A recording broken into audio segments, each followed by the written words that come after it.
Hello, beautiful soul. You don't need to fix yourself. You only need to come home.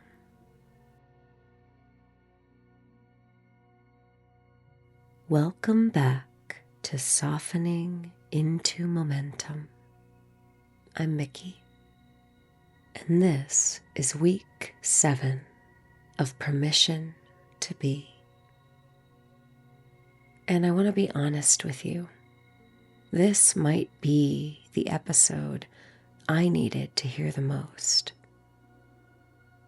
Not because boundaries were new to me, but because even after almost 3 years of sobriety, even after all of the meditation and the coaching and the inner work, boundaries are still the place where I stumble. Because here's the thing, boundaries aren't about other people. They're about us. They're about the willingness to say, I matter enough to protect my peace. My healing is not negotiable. My nervous system is not a sacrifice that I make for other people's comfort. That's a radical thing to believe, especially for those of us who were raised to equate love with self-erasure, who learned that being good meant saying yes, always yes, even when yes was destroying us. Today, we learn to choose ourselves, not once, again and again and again. Take a breath with me.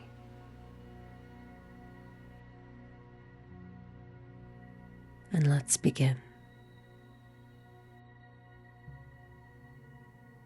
Boundaries and Buddhism seem like an unlikely pair because Buddhism teaches non-attachment, right?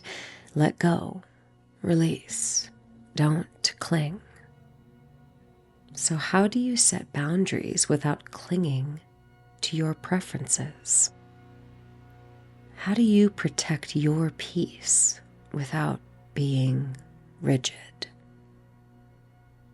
Here's the answer, and it's simpler than you think. Boundaries are not walls.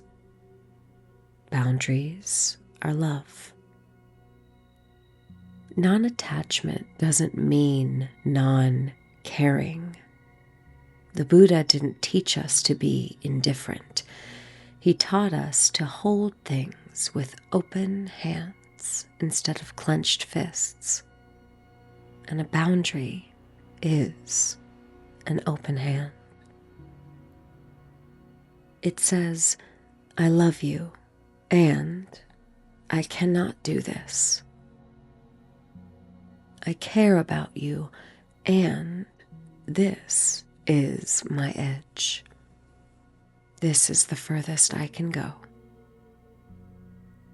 I wish you well, and I need to protect my own garden.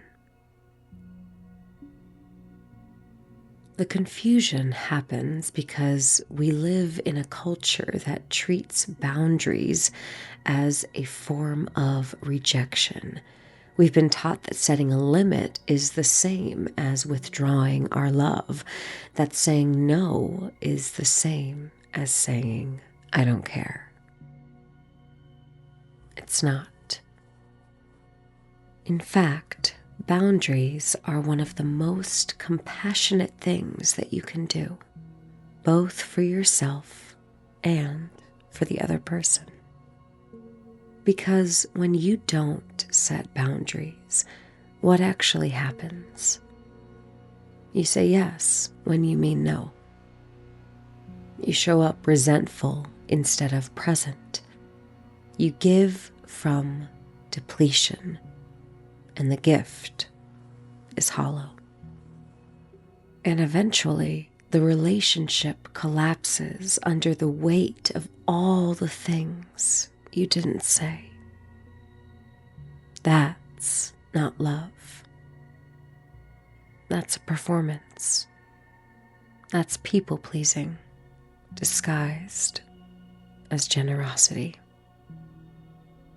Compassion with boundaries says, I will give you my honest self instead of my performing self. I will show up as I actually am, with my real capacity, my real limits, my real needs. And I trust you enough to believe you can handle that. Because when you withhold your boundaries from someone, you're actually saying, I don't trust you to love the real me. I have to manage your emotions by managing mine. I have to protect you from my truth because I don't believe you're strong enough for it. That is not kind. That's controlling, even though it feels like the opposite. Non-attachment in the context of boundaries looks something like this. I can love you without being responsible for your reaction to my limits. I can care about your feelings without sacrificing mine to prevent your discomfort.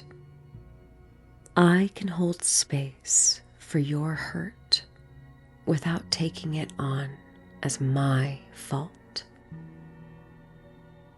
Those are all open-handed ways of being in relationship. They're not cold. They're not indifferent. They are, in fact, some of the warmest, most honest, most loving things that you can offer another human being. And here's the part that connects to our season's theme. Boundaries build self-trust. Every time you set a boundary and hold it, you are sending yourself a message that says, I keep my promises to myself. I showed up for me. I said what I needed to say, and I didn't abandon myself to make someone else comfortable. Every time you don't set a boundary that you need, you are sending yourself a different message, one that says, other people's comfort matter more than mine. My needs are negotiable. I am not someone I can count on. Beautiful soul, self-trust is not something that you find one day. It's something you build, boundary by boundary, promise kept by promise kept, one small, brave act of self-loyalty at a time.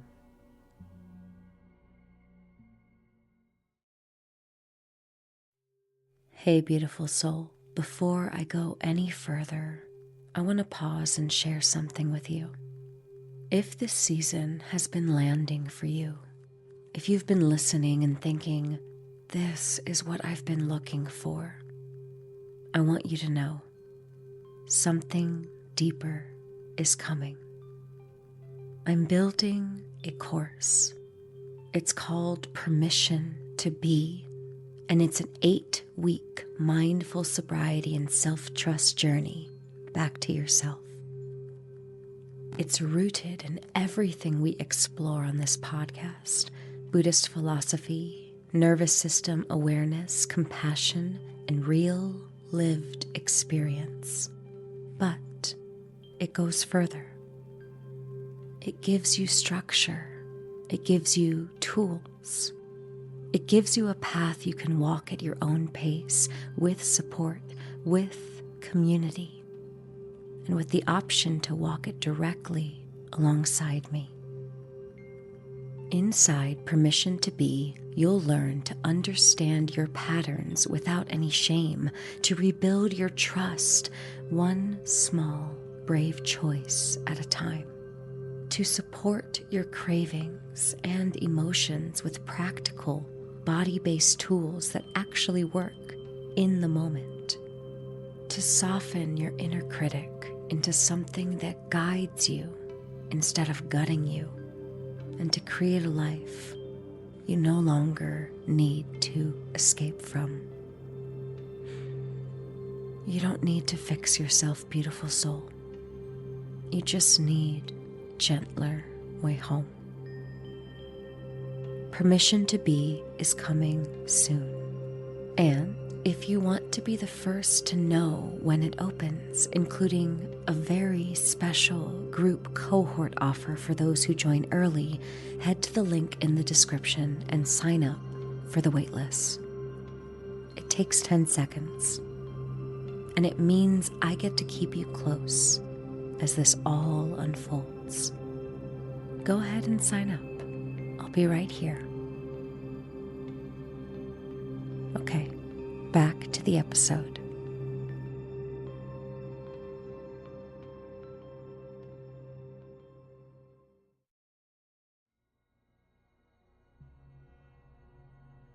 In a life of sobriety, boundaries become survival skills. Because here's the reality: the world is not set up to support your sobriety. It's set up to normalize drinking, to make it social, to make it profitable, to make it expected, to make you the weird one for saying no. And the people who love you, even the ones who genuinely support your sobriety and your needs, they don't always understand what it costs you to be in certain environments. They don't feel the pull in your body when someone nearby pops a cork. They don't hear the negotiation happening in your head.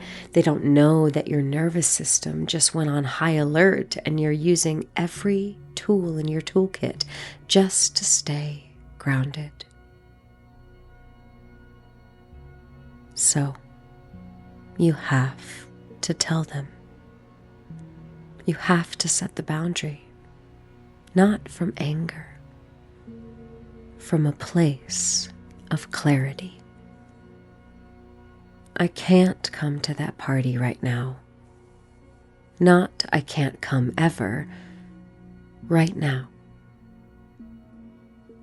I need to leave early if it gets hard. Not I'm fragile. I'm wise enough to know my limits. Please don't offer me a drink. Not I'm judging you for drinking. I'm just taking care of me. Saying no to environments that pull you back is not a weakness. It's actually the opposite. It's the moment where all of this work, the why, the patterns, the tools, the self-compassion, the inner voice, the environmental design, it all comes together in a single, quiet, powerful act. Choosing yourself. And I know it's not easy. I know it's complicated and awkward with family and old friends and holidays and work events.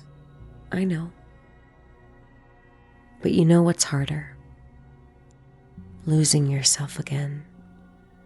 Going back to the version of you who said yes to everything and showed up for nothing. That's harder. I promise you, that's harder.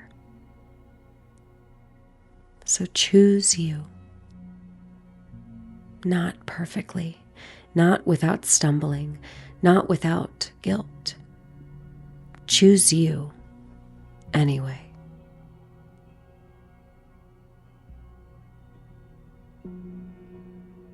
And now, beautiful souls, we will move into a short, guided practice, the rooted self. Let's find a comfortable position and close our eyes.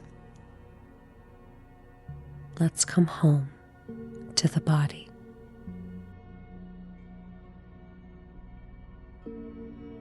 Breathe in deeply. Feel your spine lengthen. Feel the crown of your head reaching toward the sky. And as you breathe out, feel your sit bones heavy in the chair. Your feet heavy on the floor. Your body pulled toward the center of the earth.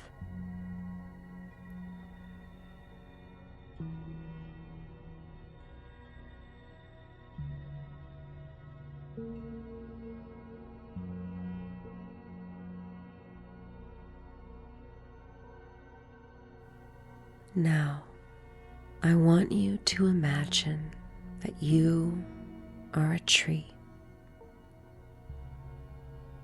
A large, ancient, deeply rooted tree.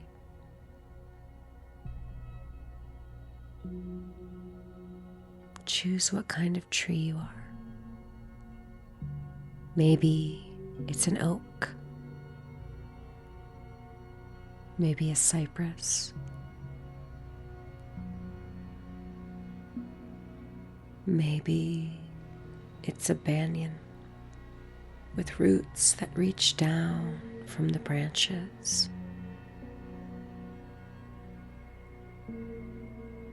Feel your roots growing down through your feet, through the floor, through the foundation, down into the earth itself.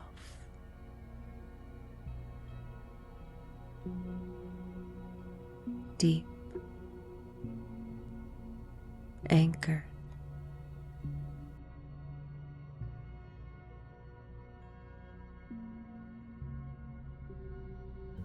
Your roots are everything you've built this season. Your why, your understanding of the patterns, your toolkit, your self-compassion, your redesigned environment. These are your roots, and they are deep.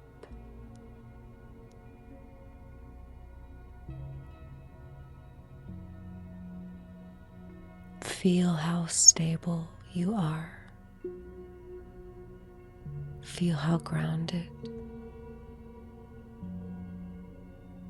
You are not going anywhere.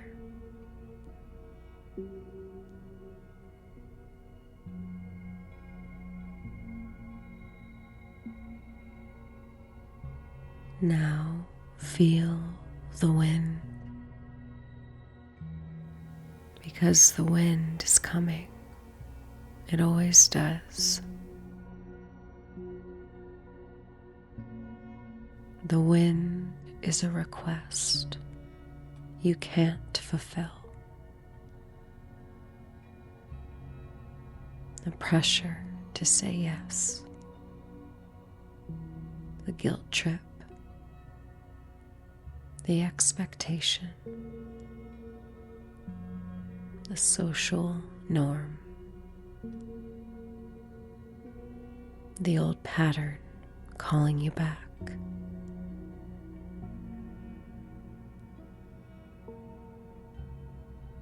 Feel it blow against you,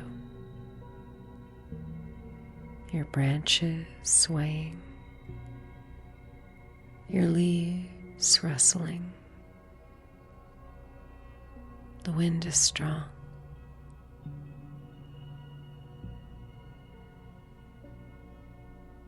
But notice you are not moving.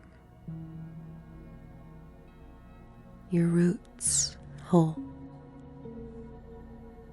Your trunk is strong.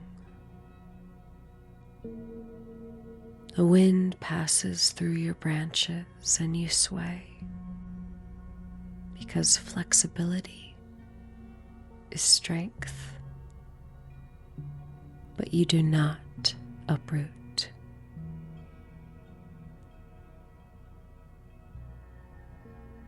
You do not abandon your ground. You do not apologize for standing here. You sway and you stay.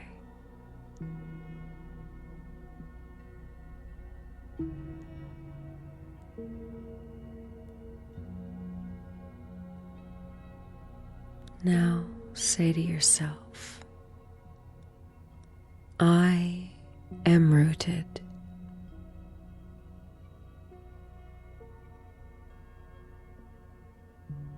I am allowed to sway without breaking.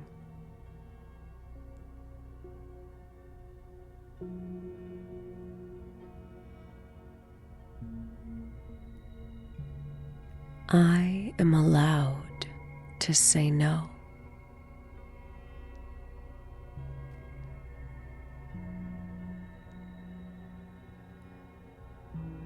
I am allowed to choose myself.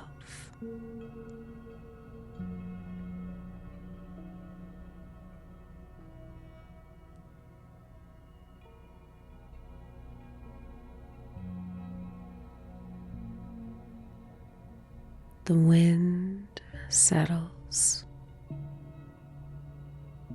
The branches still, and you are here,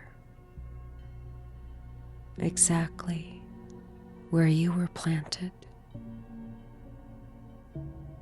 exactly where you chose to grow.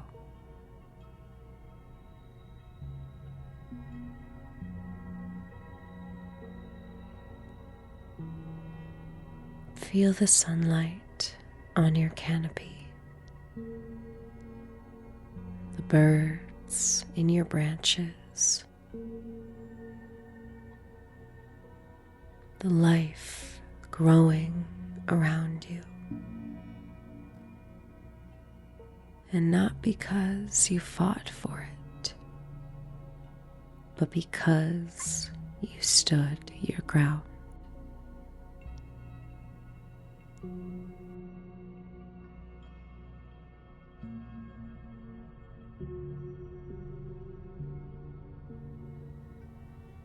This is what boundaries create. Space for life to grow.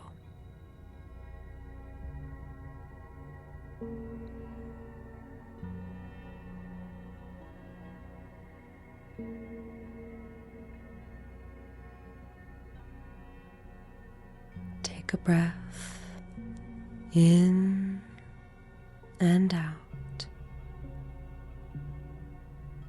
Feel your roots